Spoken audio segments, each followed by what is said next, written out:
Hi, welcome to the F1 Time Portal, a Formula One history podcast by a couple of friends that love Formula One. I'm your host, Rosa. And I'm the Joker host, Luigi. And today we're rating drivers from 1974 for our special series, the Time Portal Championship. So let's go. Hi, Louis. Before we get into your cultural reference, I'm going to say hello to Laura, who's back. Hello, Laura. Hello, I'm back from, I don't know what my last year was. Oh, gosh, I don't remember what your last year was. No, it was ages ago, though. It was. A lot's changed because all the drivers are different. We apologise for that. And there's a lot of races. Yes. So if everyone doesn't remember, Laura and Luigi are brother and sister. So, yep, get ready for some fights and some harsh criticism happening between these two. Yes, absolutely. And 74 is a very special season because it's a season which there's no giveaway here because people we hope have listened to our race review episodes. But this is the season where it went to a finale where the last two drivers had the same points and three drivers could win it in the last race. So very exciting. And I'm not going to pretend I'm a bit nervous about Rosa in this because those of you that have listened to our 73 TP episode, and Laura, you don't know this, but Rosa went on this major push for Fittipaldi towards the end of 73, and she gave the TP championship to Fittipaldi when Stewart actually won it. So I'm still a little bit, I'm feeling it still. The whole point of these TPs is to right some wrongs. And there were a lot of wrongs that befell poor old Emerson in 73. That's all I'm saying. You were way biased. I was on a mission to right those wrongs. Yeah, anyway. Is Fittipaldi Ferrari? No. Oh, no. In 73, he was in Lotus, but in 74, he's in McLaren. So, Louis, very quickly, your Joker reference, what's that? Oh, that song came out in 74, and it's not one of my favourite songs, but it's a song that a lot of people know. You know, The Joker by the Steve Miller Band? No? I probably would know it if I heard it, I reckon, but I don't know it off the top of my head. Oh, you know, the chorus goes something like, I'm a joker, I'm a smoker. Oh, yes. Oh, yeah. Yeah. See, I knew I would know it. Yes. Yeah. Okay. And I thought you were going to break out into song there, No, Louis. I was not. I was going to do the words. But I knew the words were good enough, so yeah. Okay.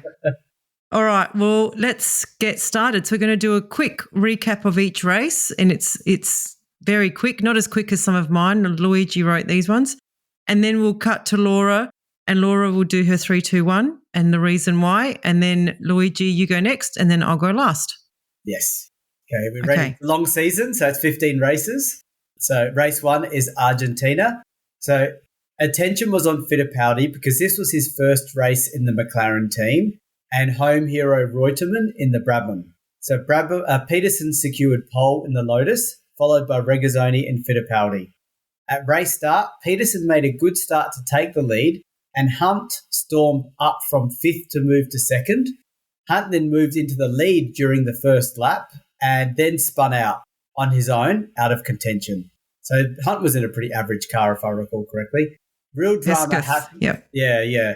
Real drama happened when Regazzoni, having made a poor start, spun with Revson, putting both out of winning contention. Reutemann in 2nd on lap 10, he charged through into the lead and proceeded to build a huge 30-second lead ahead of Holm in the McLaren.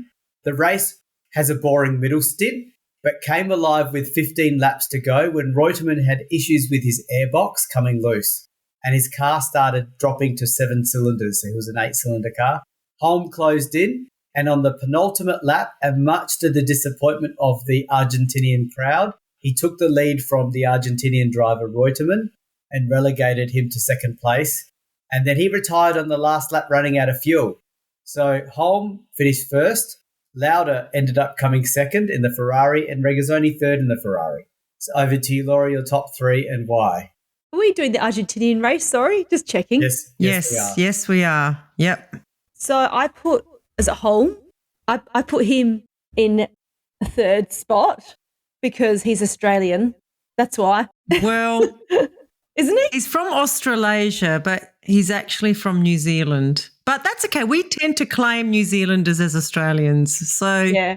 Well, when I was doing my research, the little flag looked like an Australian flag. I guess it's their fault. It's their fault for making it look very similar to the Australian flag. Yeah, that's right. They want to be Australian. That's what I take from that. Now that you know he's New Zealander, would you still give him third or not? Well, I had a bit of a theme running in my tipping, and Australia was quite a strong Don't theme. reveal it. We'll just see it. We'll see it come through. Okay. So I'm just going to go with him being Australian. Yeah, okay.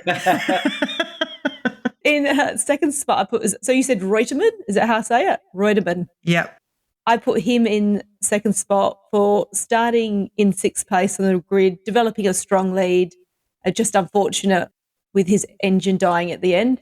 And in first, I put Hunt for an amazing start, some incredible overlapping, and then to do an exciting spin at the first hairpin, which did unfortunately lead to his demise. I said that he's a wild and cocky driver and keeps the crowds entertained. Yep, I think you summed that up well, Laura. Yes, he is a wild and cocky driver. Yep. He is, and that's interesting that you gave him your top place. But he retired on lap 12, though, out of 53. But right up to 12 was probably very exciting. It was. I bet he's provided lots of excitement. I think Laura's representing my early days TP. Yes, she is. Yes. But first, I would have put him third, which is exactly what I did. But Rosa, did you have comments on Laura's before we move on? No, that's all. Okay. So I had Hunt in third, not in first. He's in a small team. He qualified an amazing fifth and charged into the lead. So got to acknowledge that as a feat against the big teams. But I think first was quite generous. I put second Peterson. He was in second place twice and even got pole position, but he was let down by the car, so I felt like he deserved second. And I gave Reutemann the win because he deserved it. He took the lead early. He built a strong lead. He was let down by the car right at the end. Did he run out of fuel on his own making? It's hard to tell, but the car having issues didn't help. So gave Reutemann first. And I do admit that it's funny that I've got no one on the podium in my top three. Yes, that was going to.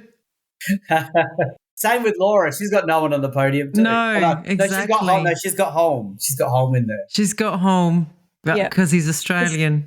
Yeah. Well, I didn't put Hunt in. I didn't think that 12 laps out of 80 was a fair kind of representation to get some points on the old TP championship. I've put Peterson in third. Yeah, got pole, was in a good position, but then had brake issues. So, let down by his car. I put Holmes second. He won. And again, he was up there. He knows how to just be a consistent driver. He knows how to put his car in winning positions. So I recognise that, which Luigi thinks is boring and doesn't give any points ever for. And then Reutemann I put in the lead. Had a huge lead, something like 50 seconds, Louis, wasn't it? 40 seconds? It was 30 seconds at one point. I don't know how big it was. He would have won. He should have won if not for the airbox. And then, running out of fuel at the end was just cruel. So, I think he should have won this one. Poor Holm. He won the race and he got a second and a third and a nothing from us. I know.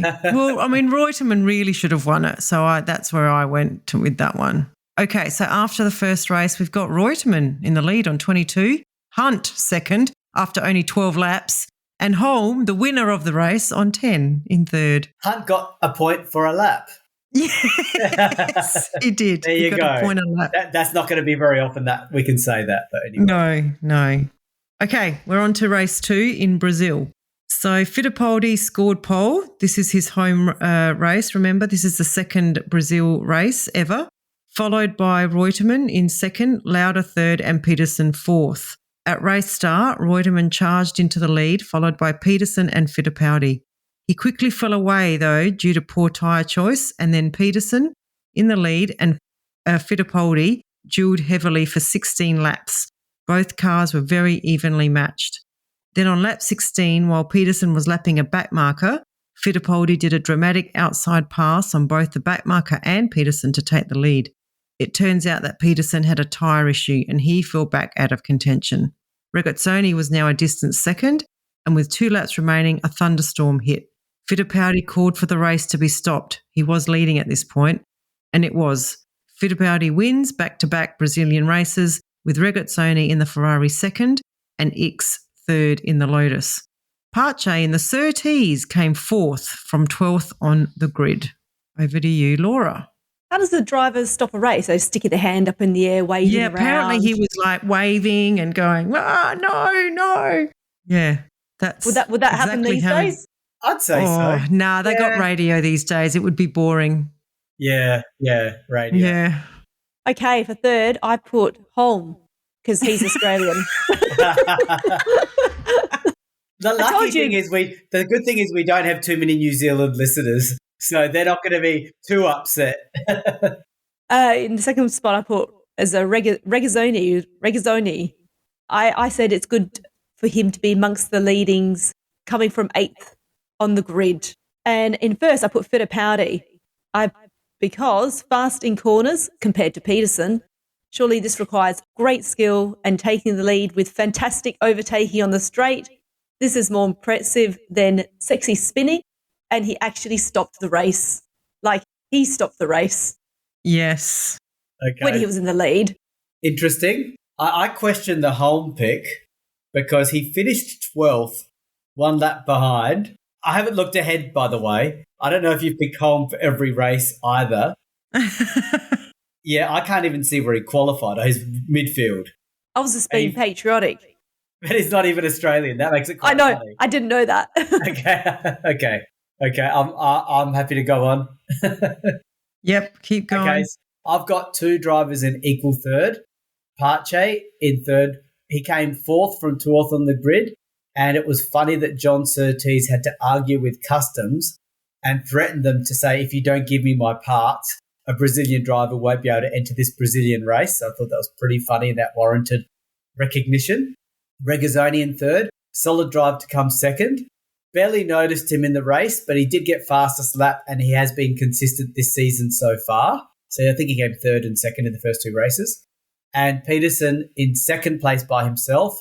He did well to hold off Fittipaldi for 16 laps, which is like half the race. And perhaps unlucky with the rear tyre issue that relegated him to 6th in the end. So I think he should have been up there. And Fittipaldi for the win. Pole, win, solid drive, recovered from an average start and was patient with his challenge and his pass of Peterson for the lead. Solid, safe picks for me, I think. I think they are very solid and safe from you, Loy. Haven't seen this kind of maturity from you. Well, Laura's here now. So I've got to give room. I've got to give room to her. Yeah. I'll bring the immaturity to the podcast. No, he just wants his big brother vibe out there.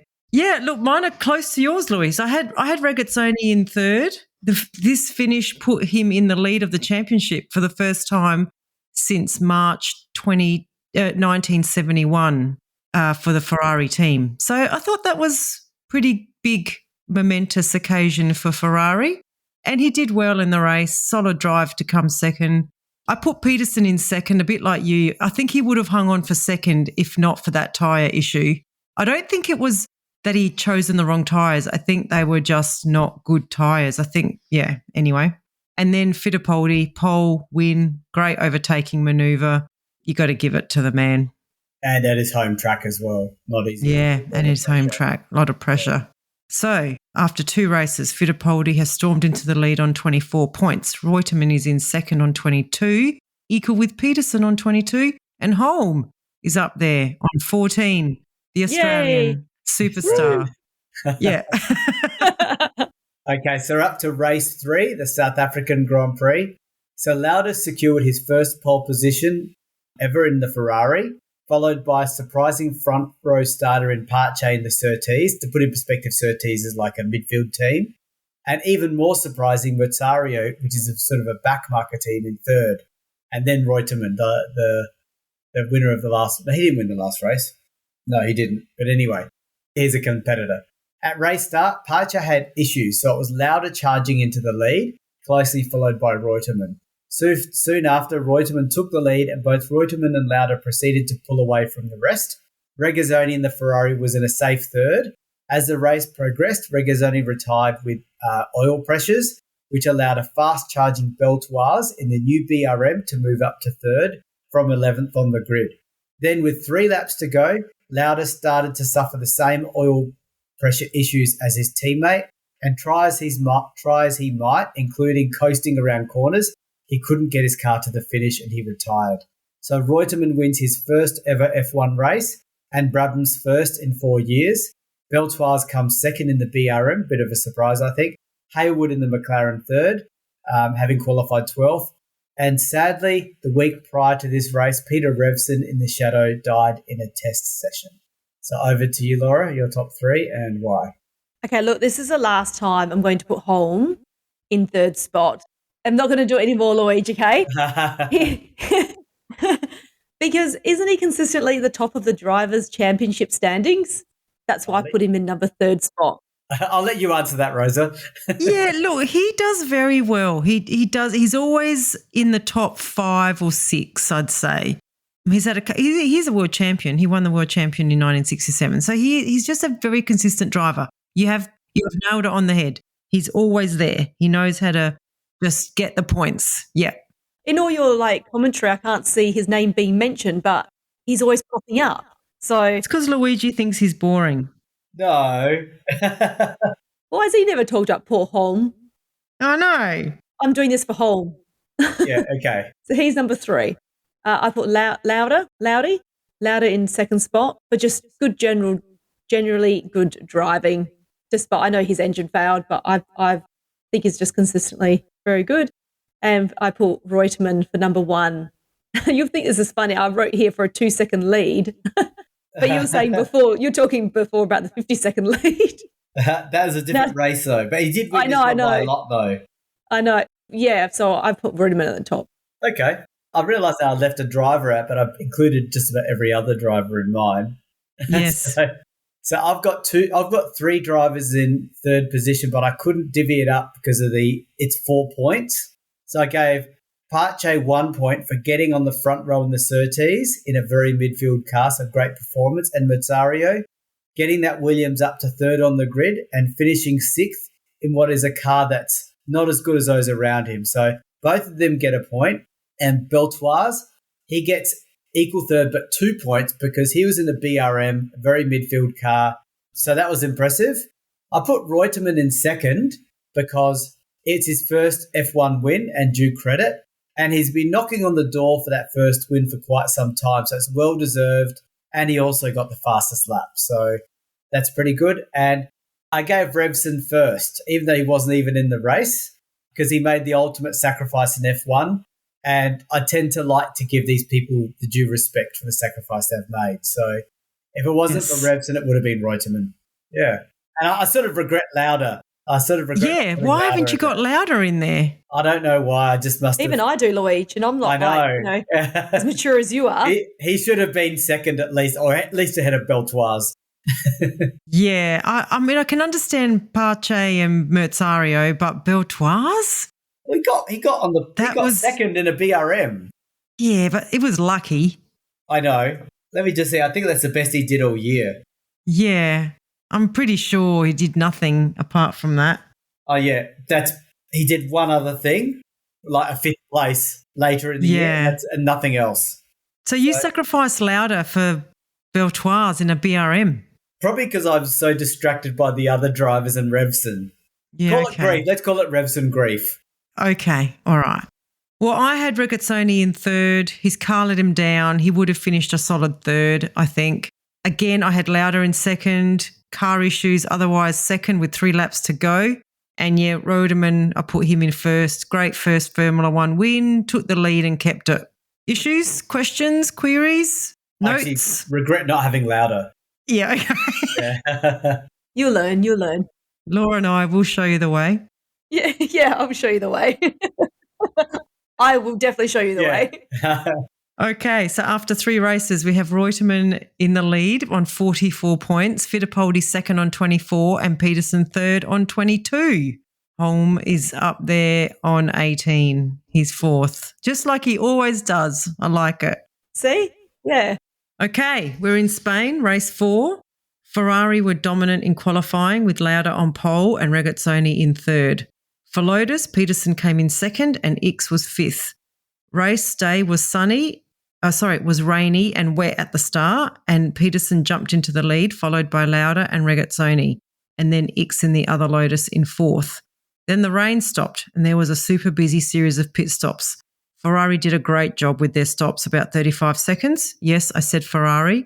And Lotus were the opposite, as they didn't attach Ickx's rear wheel properly, and when Ickx pulled up down the pit lane, because he had no drive, he accidentally triggered the fire extinguisher, which put foam all over the engine, and this made that engine difficult to restart. It's like a movie skit. Peterson in the other Lotus retired from engine issues at a similar time. So Lauda wins by over 30 seconds from Regazzoni, and it's a Ferrari 1-2. The timekeepers didn't know who was third and onwards for the last hour of the race, and only much later was it announced that Fittipaldi was third. When we say much later, it was like September, and I think this race was in like March. So yes, it was a lot later.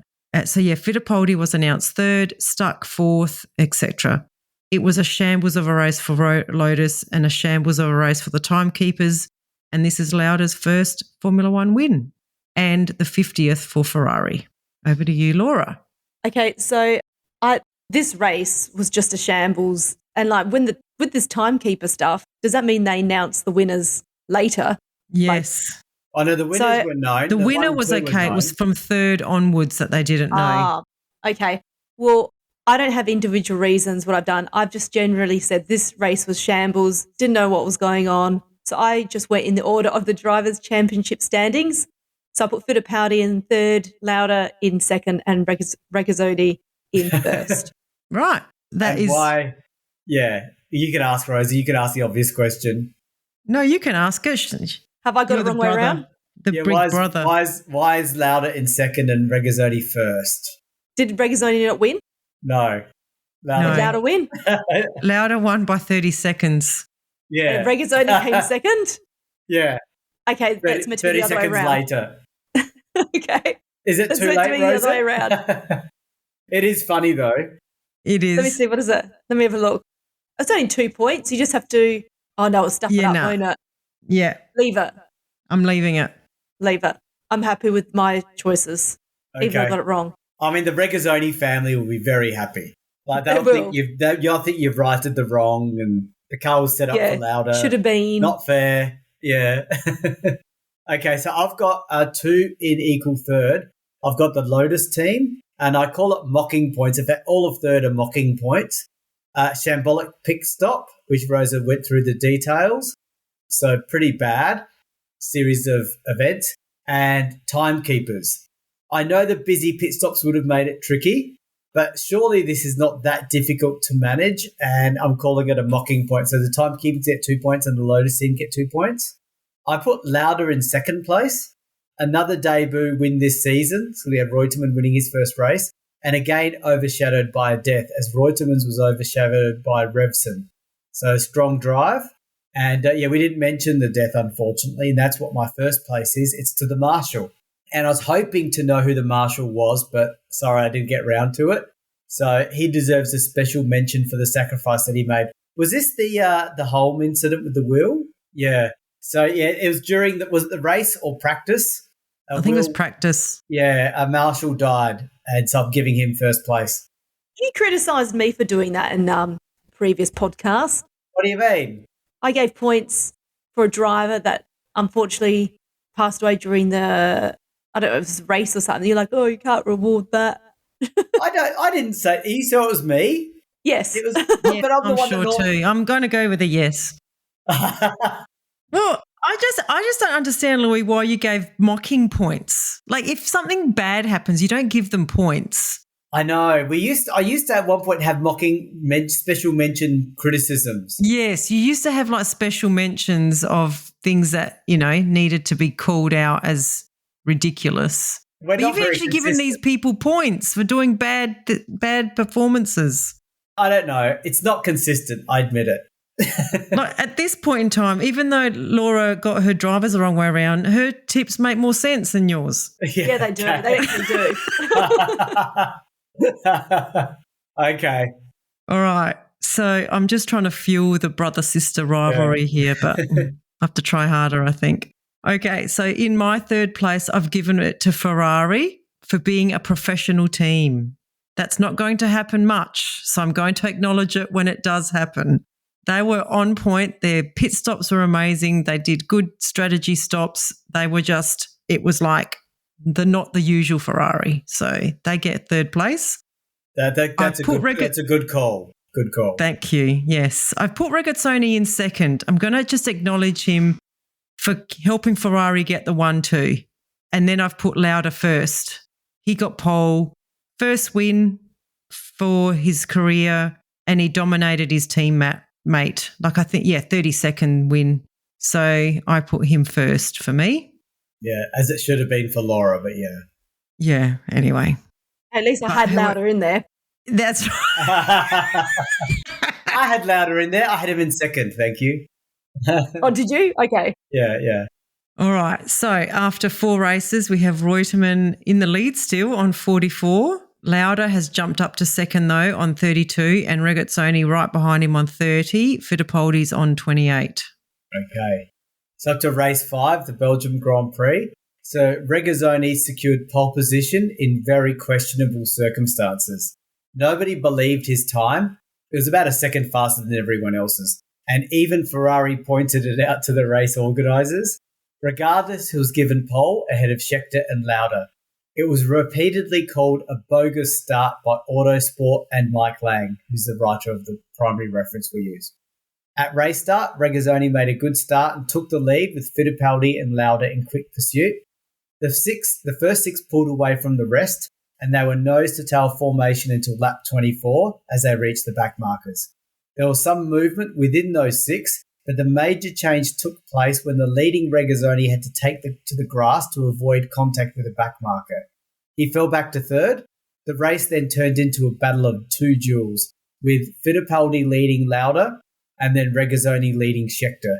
This went on for most of the race, and in the end, Fittipaldi finished less than half a second ahead of the ever-charging Lauda. Scheckter finished third when Regazzoni's engine spluttered with fuel issues on the last lap.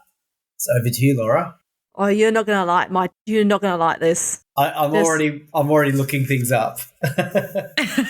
Yeah, you're not gonna be able to predict what I've done. This was funny when I was putting in. I was like, what is going on here? Okay. I think this is the first time, Laura, this is the first time this has ever happened. So, and I've just, now I'm looking back because I did this a few days ago. I can't remember this race in particular and why I've written my why comments. So I haven't been very descriptive.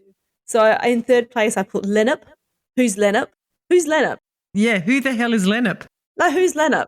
He qualified second last. Okay, that's Lennep. In the Williams Ford. And to put in perspective, Regazzoni got the questionable pole 1 minute 9.82. It's G. Van Lennep, and he qualified 1 minute 15.6. So he was nearly 6 seconds behind Regazzoni. But would you say that's large? Yes, that is very large. He was second to last. That is a lifetime in Formula One. Why? I might have been having, I don't know why. I just wrote who's Lennep. That was that's all I did. Wow. Okay. Moving on to number 2, Brambilla. Yes. He was second to last. I never heard of him. I'm going to start giving out. That's a funny name, Brambilla. Vittorio Brambilla. He qualified dead last, as in at least he qualified, but 1 minute 23.8 to Regazzoni's 1 minute 9. So he was like nearly 14 seconds behind Regazzoni. Yeah. But at least he improved a position, Louis. He came second last, even though he was qualified last. So he moved up one. Yeah, he moved up one. Van Lennep finished 14th. I'm trying to see where Brambilla finished. I don't see him in second last. And not everyone gets in, right? Why did Brambilla get picked second? I've never heard of him. Wow. There's so many drivers you could have picked, but okay. I don't want to go the Regazzoni again, the usual Lauda, Fittipaldi. He came first. So poor Fittipaldi gets no recognition for this big dual win, nothing, okay? He doesn't need it. He's going to get recognised enough. I'm sure you're going to put him in the top 3. Okay. I'm going to give it to those that are never mentioned and never heard. Okay. And now people hear your podcast go, "Ooh, Brambilla, who's that?" And your number 1 driver? Kinnunen. He came in last. No, he didn't even qualify. He didn't? He didn't even he didn't participate in the race because he didn't qualify. Was he disqualified? No, he wasn't considered fast enough to be in the race. Oh, so he didn't even go in the race. Well, I've got him in last place. No mention of him in the podcast. 1 minute 28. What do I have written that? About, what is that? That's like 15 seconds off. Yeah, nearly 20 seconds, 10, 20. Yeah, nearly 20 seconds behind. Oh, well, that's why he's not mentioned, because he didn't even race. You've given us a surprise, so thank you for the... Yeah, she's gone down. She's done a reverse grid. Yeah, I see. A reverse grid. She's done the reverse grid. Yeah, she's gone, who down the bottom needs me to mention them? And she's flipped it and picked pretty much those 3. But what you have done is something, it's unique. Yes, you're right. It's the first time ever. There are some Facebook groups out there that are the forgotten drivers of F1. These drivers are not in that page.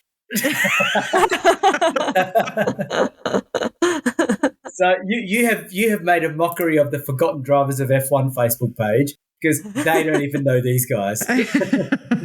Okay, so my top 3. Thank you for that surprise. I've got Lauda in 3rd. Probably angry that Regazzoni got a bonus starting position, but got the last laugh by not just beating Regazzoni, but beating him by 45 seconds. I put 2nd Fittipaldi. Great win under serious pressure from Lauda all race. And first, I put the timekeepers because they gave bogus pole position to Regazzoni and they stubbornly ignored the pleas, even from Ferrari, that the time was wrong. So I thought that was hilarious that the timekeepers just dug their heels in and turned to pride and gave Regazzoni pole when he didn't even deserve it. So that's my top 3. A little bit crazy. The timekeepers. You're giving points to the timekeepers. You can't talk, Laura. But I thought it was meant to be to the drivers. It can be anything. It can be anything. But again, you've given timekeepers your number 1 spot for not doing their job properly. Again, Luigi, again. Again. Again, you're rewarding like bad behaviour. You're rewarding bad behaviour. They didn't even do their job properly. No, that's right. They stuck to their guns. They were proud. And no one was going to use logic against them. That's for sure. No. Okay. Or facts. Yeah. Rose is the only one here. Rose is the only one holding this thing together right now. I feel sorry for the Belgian Grand Prix. I'm going to sort of try to bring in some racing credentials. I've put Regazzoni in 3rd. I mean, it wasn't his fault that he got a bogus pole, and then he did well to take the lead anyway, and he would have actually finished 3rd if not for those fuel issues in the race. And I think they weren't running out of fuel. There was an issue with his fuel pump. So that, again, it was the car letting him down. I was actually going to put Fittipaldi and Lauda joint 1st and 2nd, like give them 7 points each. But in the end, I think Fittipaldi did an amazing job holding Lauda off for that many laps, and it was a really good win under some pressure, I think, from Lauda. So I've put Fittipaldi 1st and Lauda 2nd. And I would have protested. I mean, it's funny that for me to speak like this, but I would have said no, Fittipaldi did win it. Even though they fought hard, he did win it. He held Lauda back, so he deserves the points. So, he deserves the recognition. That's what I thought too, yes. All right, so after race, did I bring it back enough? Yeah, you brought some GP acumen to the podcast. So, yes, Reutemann is still in the lead on 44 points, but Lauda and Fittipaldi are now catching up. They're on 42 and Regazzoni is on 34. And so this is reflecting the championship a little bit, but wasn't Scheckter a player in this season? He was, but not yet, I don't think. He has been very. I mean, I because we did this recording not long ago, I was like, where's Schechter? Yeah, that's right. No points. No. Anyway, no. I think he starts to come into play soon. Yeah. Yes, he does. Yes. Okay, we're at Monaco, race 6. Ferrari front row with Lauda on pole and Regazzoni second. Peterson was third. Depailler qualified fourth, but due to car issues, started at the back of the grid. At race start, Regazzoni got the jump and took the lead from Lauda. Behind the leading group, huge drama as Hull made an error and the resulting domino effect caused 8 cars to either retire or be seriously hampered. Then Peterson lost control, hit Reutemann and caused his car to retire immediately, but he was okay. This caused Peterson to be pushed back to about 6th. Many other cars continued to retire, with Schenken on lap 11 spinning out on the oil-covered cement that he himself put down on lap 1. By lap 6, nearly half the field was out. So Monaco. Regazzoni spun on lap 20, handing the lead to Lauda. Peterson charged back up to second, but couldn't reduce Lauda's lead until Lauda retired on about lap 34. Peterson won easily, with little happening for the last 45 laps of the race. Schechter second in the Tyrrell, Jarier third and Regazzoni fourth. There you go, mentioned Schechter and here he is. Over to you, Laura. Okay, I'm going to redeem myself hopefully here. In third place, I put Jarier, just for doing a good race. For number 2, I put Peterson. He just seemed to be dodging bullets and chaos all throughout the race. Sounds like it was a pretty messy sort of race. And then I put Schechter for coming in second, and he was also from 5th on the grid. And again, dodging all that chaos. But you know that Peterson won, right? Yeah, I put him second. Second. Yeah, I reversed them. Okay. Because Schechter came from 5th on the grid. Where was Peterson on the grid? I think she's recognising that Schechter did a bit more than Peterson. He'd work harder. Okay. Peterson scored higher than 5th on the grid, didn't he? He was third. Yeah, not that far ahead, but yeah, okay. Okay, fair enough. 2 car lengths. I don't even know how the distance. I don't even know the distance between. You're probably right. You're probably right. 2 car lengths, actually. Yeah, probably is about that. Yeah. Okay, well, I've got Jarier in third as well. An amazing third place in what is a small team, and he did qualify 6th, so his qualifying was really good too. And getting third was pretty good considering he survived the carnage and the challenges of this race. I actually put Lauda in second. I felt like he got pole and he had this race in the bag and had Peterson under control until the car let him down.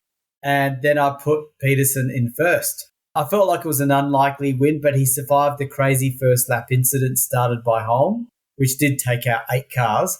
And then he took out Reutemann without damaging his car. He passed Jarier twice and was in the right place to maximise opportunities from Lauda's car. So, yeah, it was, a lot of work and, giving him due credit for that. Oh, I think they're good. I had the same as you, except I've switched 2 of them. I also had Jarier in third. So we've all recognised what a great race it was from Jarier. Yeah, great race, was second, good to hang on to third in the end. He was being overtaken at a rate of knots, but he hung in there. I put Peterson second and Lauda first. And I'll go to why I've put Lauda first. He got pole, he was leading, then his engine blew, and it blew on lap 32 of 78. So what's that? Just less than halfway. It may be a big call, but I think he would have won if his car hadn't blown up underneath him. So, and then I've put Peterson second. He was able to take advantage for a good win, but I feel like Lauda had it. Yeah, I think that's fair enough. It was a tight call for me too. Like, I was just so impressed by what Peterson survived that offset the likelihood that Lauda was most likely going to win it. Yeah, okay. All right. Okay, well, that has changed the leaderboard though. Lauda's now screamed into the lead. He's on 56. Reutemann's stuck on 44. Fittipaldi and Peterson are still on 42 each. And Regazzoni's on 34. All right, well, we might actually take a break and leave it there, and we'll come back and finish, hopefully finish the season next episode. Okay, bye everyone. Bye. Bye.